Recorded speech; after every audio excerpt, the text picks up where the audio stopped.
મોટા સમાચારથી બુલેટિનની શરૂઆત કરવી છે। રાજ્યમાં ફરી એકવાર માવઠાની મોટી આગાહી કરવામાં આવી છે।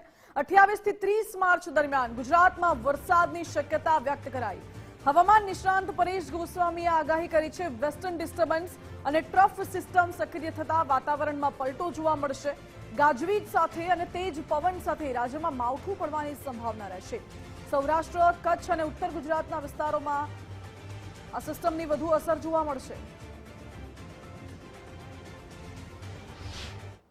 એવી જ રીતે ફરીથી એક નવું વેસ્ટર્ન ડિસ્ટર્બન્સ આવી રહ્યું છે અને એનો ટ્રફ છે એ ગુજરાત સુધી લંબાય તેવી પૂરી શક્યતાઓ છે, જેને કારણે 28, 29 અને 30 માર્ચે રાજ્યના અલગ અલગ વિસ્તારોમાં માવઠાના વરસાદની શક્યતાઓ છે, જેની અંદર ખાસ કરીને સૌરાષ્ટ્ર, કચ્છ અને ઉત્તર ગુજરાતના ભાગોની અંદર વધુ અસર થાય તેવી શક્યતાઓ છે। જો કે આ માવઠું હશે એ છૂટાછવાયા વિસ્તારમાં હશે, છતાં પણ ઘણા બધા વિસ્તારોને પ્રભાવિત કરશે। બીજા નંબરની અંદર આ માવઠાની અંદર વધુ પડતા થંડરસ્ટોર્મ એક્ટિવિટી થવાની શક્યતાઓ છે,